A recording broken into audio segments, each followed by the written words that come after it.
Hello guys, this is Abhijit and today we'll study about divergence of a vector field.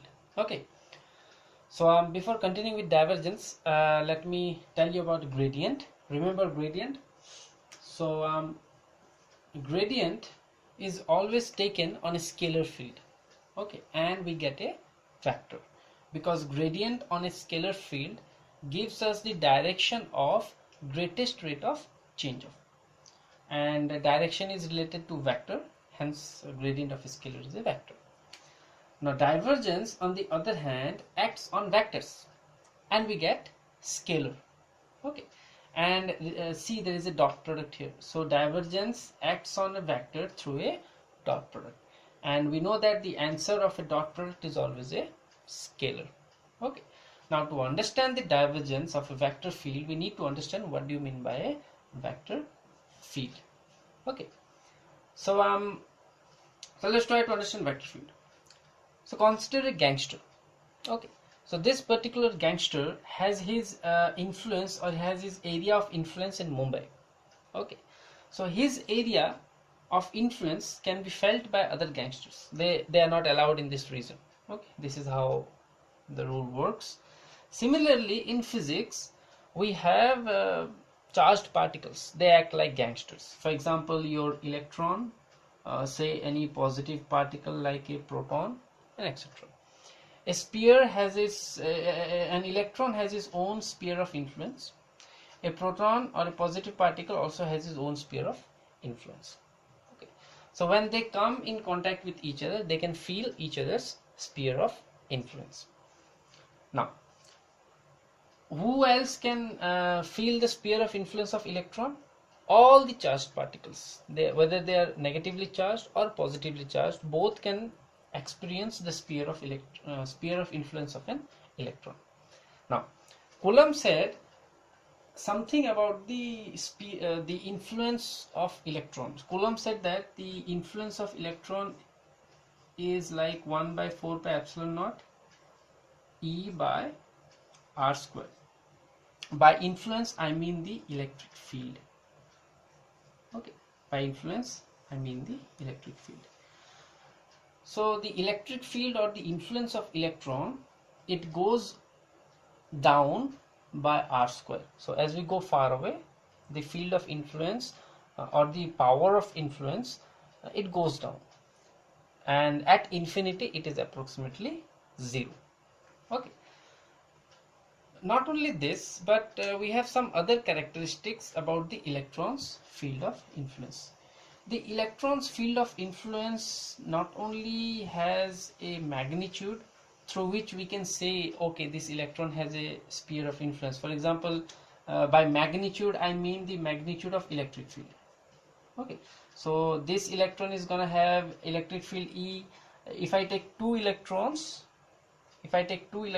then its electric field will be E1, and it will be much greater than this single electron's electric field.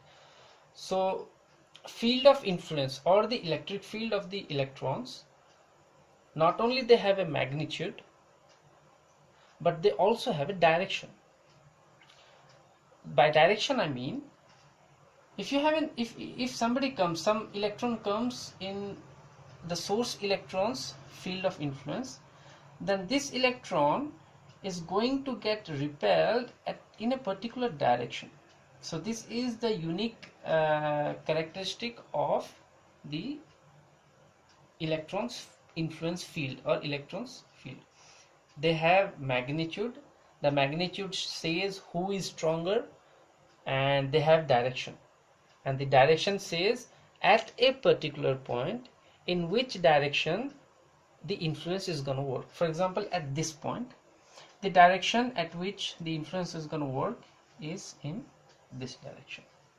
Okay, so experimentally it was found that if you go on keeping other particles, other charged negatively particles, okay, so if you go on drawing the direction of influences, you amazingly find that the electron has a symmetrical and a radial direction of influence. By radial I mean the electric field is acting in radial direction. So if I draw a circle here, then along every radius, then each radius represents a direction in which electric field is acting. Okay. So what do you understand by this? You understand that, just note it down. Electric field is radial in nature. Okay, so electric field is radial in nature. So only electric field is radial in nature. Okay, you never heard that temperature is radial in nature. Okay, temperature is a scalar field. Okay, electric field is a vector field. Okay, that's why electric field is a vector field, because it not only has a magnitude which represents who is less powerful and who is more powerful, but it also has a direction. But temperature is a scalar field, because the temperature only has something called as a magnitude. For example, there is a hot iron. Okay, consider this is a very hot iron. If you go and stand near a hot iron, the only thing that you can calculate is a value, or that value is also called as temperature. Okay, you can only calculate the value or the temperature, but you can never calculate something called as direction in which the temperature is acting. This is very awkward. Okay, this never happens in terms of temperature. That's how we say that temperature is a scalar quantity. But this type of things, this type of physical quantities like the electric field, they are vector field, because they not only have a magnitude but they have a direction. And what is the speciality about the electric vector field? The speciality about the electric vector field is that they are radial in nature. They act in the radial direction. Okay, so we understood this. Now question is, we learned about the electric field, which we say that it has both magnitude and direction, and the direction of the electric field is radial in nature. Okay, now how can I represent this electric field strength? Okay, how can I represent? Is there a diagrammatic way of representing this electric field? Okay, let us now, why do we want to diagrammatically represent this electric field? Because we want to draw this electric field on pen and paper. Why do we want to draw this electric field on pen and paper? So that the student can understand. Okay, so we need to find a way to make the student understand and visualize the electric field. So scientist number 1 said that, okay, let us use dots. Let us use dots to represent the electric field. Okay, so the scientist number 1 proposed the idea that if an electron is here, then let us use 1, 2, 3, 4, 5, 6, 7, 8, 9 dots. And if 2 electrons are here, then we will use 18 dots. Okay, so consider all total I have drawn 18 dots. So here I have say 9 dots, and here I have 18 dots. You see the dots are a bit denser here. Okay, and the dots are not denser. So the scientists proposed that any charge whose dots are denser, by denser dot I mean number of dot per unit area. So if some charge distribution has many number of dots per unit area, then we say that its electric field is more. Okay, so what did I say? So scientist number 1 proposed that dots per unit area represents the electric field E. Okay, but scientist number 2, he argued and said that this is not a convenient way to represent the electric field, because by using dots we are not able to represent the direction.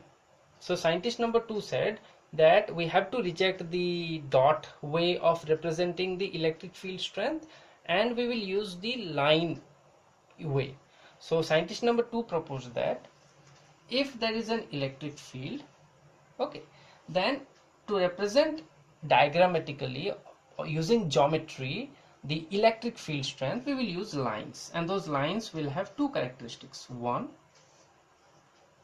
if a charge distribution has greater field strength, then we must draw greater number of lines. So if this E has 4 lines, then this fellow must have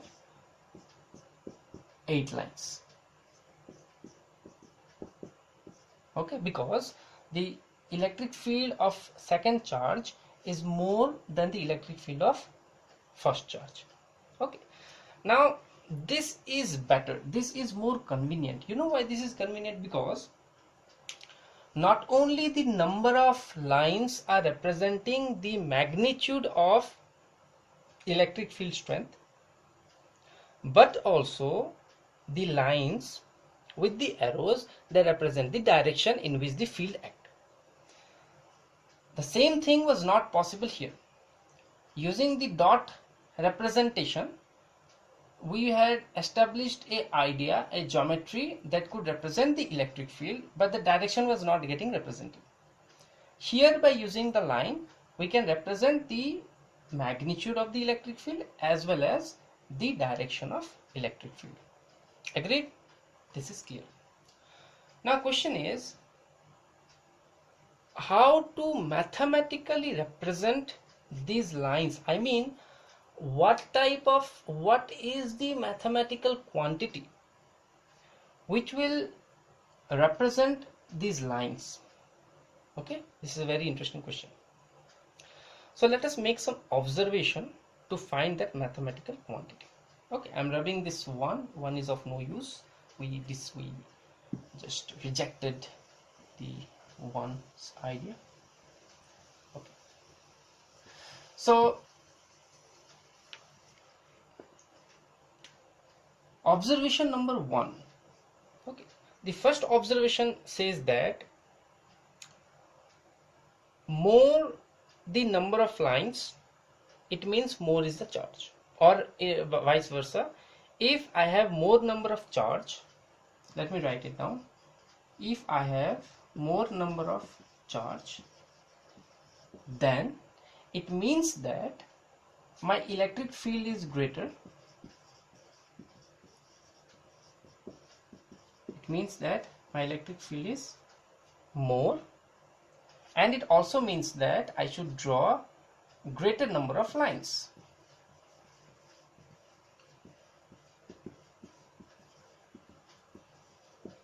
So if you go reverse, the number of lines is proportional to charge. Okay, so if I go reverse, I should write the number of lines must be proportional to charge. Okay, so let us try to find some mathematical quantity which is directly proportional to charge.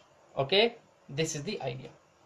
So if we look at this mathematics, okay, we see a very interesting thing.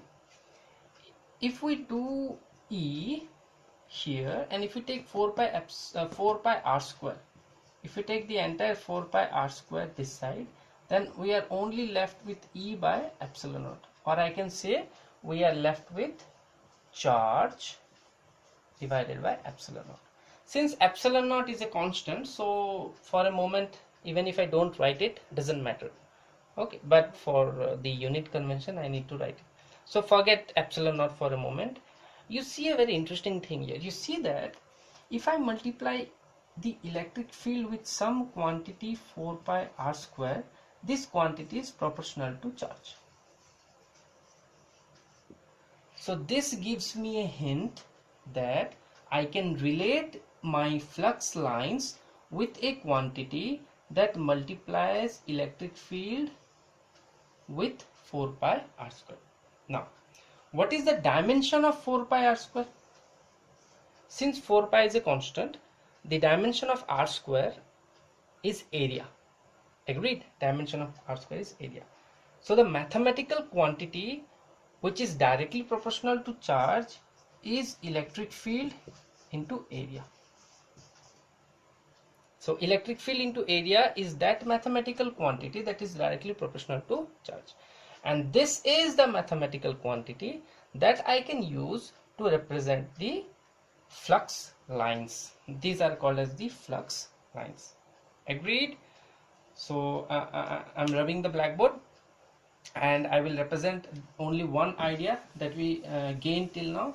The idea is the flux lines can be represented by a mathematical quantity, and that mathematical quantity is electric field into area. So flux lines can be represented by a mathematical quantity, electric field into area. This can be written in a different form, in an integrational form, integration E dot ds. Okay, so if we integrate ds, I will get area, and this is same as electric field multiplied with area. Why did I use the integration? Because in some cases, if the area is changing with electric field, then I need to use the integration. You know in which cases we use the integration. So this is a surface integral. Agreed? Now, so integration E dot ds is representing my flux lines. So I should say it represents my total flux lines, because we saw that total number of flux lines was directly proportional to charge, or we drew the total number of flux lines in a manner that it was directly proportional to charge. So I can write total flux lines is equals to integration E dot ds intuitively. Okay. Now, how can I get electric field? How can I get electric field from this point? So if I divide the total number of flux lines by area, I get my electric field. Agreed? So if I take the area this side, so this is my total number of flux line. So I get formula number 1. The formula number 1 says that I can get my electric field if I do total flux lines, divided by area. Okay. Now can you tell me what total number of flux lines divided by area means? It means density of lines. It means density of lines. So let me explain you what is density of lines. So consider we have 3 lines here, and say we have 6 lines here. If I take a rectangle of unit area in both cases, okay, I see that in case 1 only one line passes through this rectangle. So I can say that density of line is 1 per unit area. In this second figure, total 3 number of lines, they pass through the rectangle of unit area. So what is the density of lines here? 3 lines per unit area. Understood what is density of lines? Okay. So density of flux lines, they represent the electric field. Now let me mention you what is 4 pi r square. What area? When we are talking of area, what area are we talking of? Okay. So the area that we are talking of is actually the area of influence. For example, if I have an electron, okay, the electron actually creates a spherical influence. What? So if I have an electron here, the electron creates electric field in the entire 3D direction. So I can get a sphere, and on this particular sphere, since the radius is constant, the electric field is going to be same on a particular sphere. If I take another big sphere, since the radius 2 is also constant for the bigger sphere, so for the bigger sphere I have my electric field is less, but my electric field is constant. Similarly, for the third big sphere, my electric field is again less, but it is constant on the third sphere. Agreed? So the 4 pi r square represents these spheres, these equipotential spheres. So this is, if this is r, okay, so this sphere has area 4 pi r square. It is this area that we are talking of in this flux line. And when we are talking of density of lines, what do we mean by density of lines? Let's try to understand. If I draw a sphere here and if I draw a sphere here, both are of same radius. Okay. Now if I take a unit area on this sphere and if I take a unit area on this sphere, okay, can you tell me in which case the density of lines, that is total number of lines per unit area, is more? Here in per unit area I have only one line passing through it, and here per unit area I have two lines passing through it. So of course density of lines is more in the second region. And you see that density of lines is proportional to electric field. It means that the case where the density of lines is more, that case the electric field is more.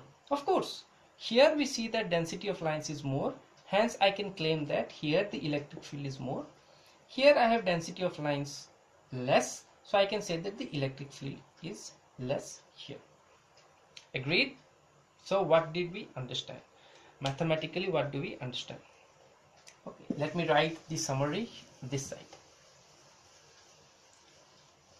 So mathematically I can say that total number of flux lines integration E dot ds is q by epsilon naught. Agreed? Agreed, we discussed here. Total number of flux lines is integration E dot ds. We discussed it and we saw that total flux line is always proportional to the charge enclosed. Okay, this is very intuitive. Now the plan is divide volume both sides. Divide the volume by both sides. So that implies if I divide here integration E dot ds, please understand this is a surface integral. If you want to understand surface integral, please go to my videos, because this is not a normal integral, because here we have ds is area, so I mean here we have dx dy.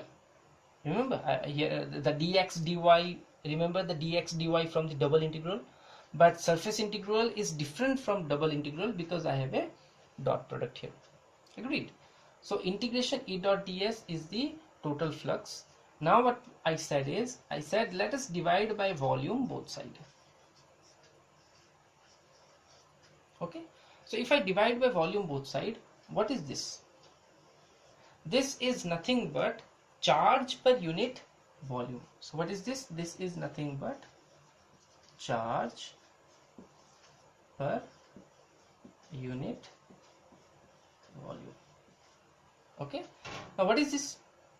This is nothing but flux per unit volume. Agreed? So total number of flux divided by volume, this is nothing but flux per unit volume. Okay, and then this flux per unit volume was defined to be divergence. So flux per unit volume is written as del dot E, this is flux per unit volume, is equals to rho, charge per unit volume, divided by epsilon naught. So if somebody asks you what is divergence of an electric field, the only answer is the divergence of an electric field represents flux per unit volume. Agreed? Now you would ask a big and important question here. The important question here is, how did you know that this particular surface integral, which is very difficult to evaluate, okay, if you divide it by volume, you are going to get del dot E.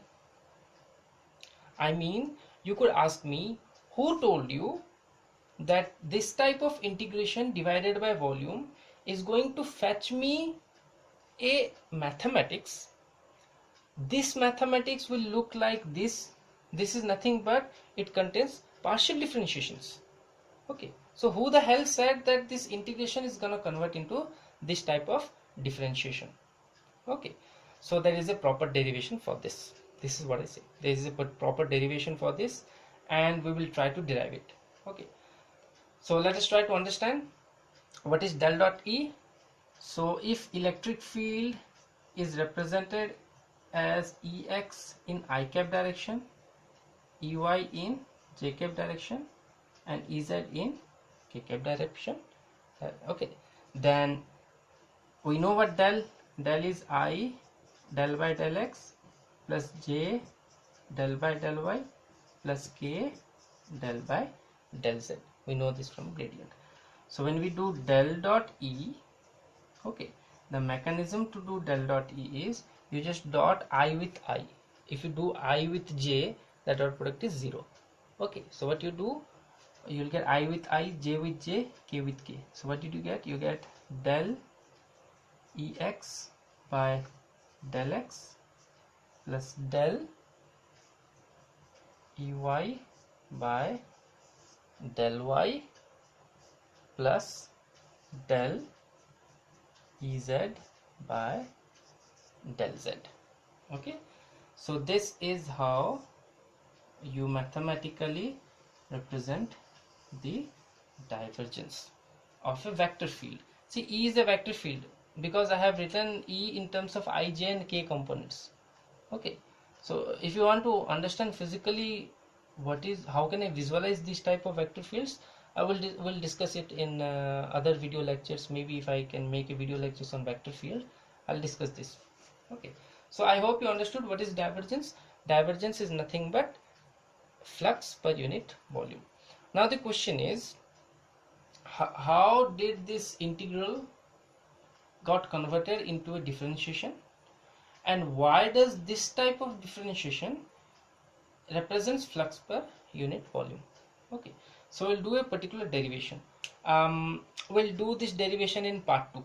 Okay, so let us end our discussion here, and I hope you understood what divergence is. I hope you understood the physical meaning of divergence. So let me repeat again. If you are given with a vector field, okay, you can easily calculate the total flux. Okay, how to calculate the total flux? You just multiply that vector field with the total area surrounding the vector field. So if you multiply a vector field with the area surrounding the vector field, you get the total flux. Okay, so once you get the total flux, you divide that total flux with the volume enclosed by that area. Okay, this volume that I have used here is actually the volume enclosed by this area. Okay, so if you divide the total flux divided with this volume, you get the divergence. Agreed? So this is the physical meaning of divergence. So the question is it true that we always take the area as spheres? No, it depends on the electric field. For example, if you have a point charge, for point charge the electric field is spherical. Okay, if you have a line charge, then by using Gauss law you might have calculated the total flux. You can easily calculate the total flux. Okay, and here the electric field is not spherical. The electric field is in this manner. The electric field, they come out in this manner. Hence the Gaussian surface is a cylinder. And when you are asked to calculate the flux, you actually multiply this electric field with the area enclosed by this cylinder. Okay, you multiply this area with the area of cylinder.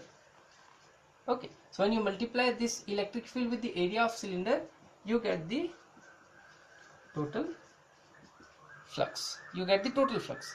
Now, if somebody asks you what is total flux per unit volume, so when somebody asks you total flux per unit volume, you should keep in your mind that they are asking the divergence. Now, what is the total flux per unit volume? What volume to take?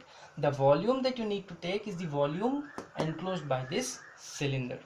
Okay, so that will give you total flux per unit volume. Agreed? So in the next lecture we will discuss in more details, including we will also solve some problems. Only then you can understand this divergence. Till then, I hope you understood the theoretical meaning of divergence. Okay, bye bye, we meet in next lecture. Okay, thank you for listening.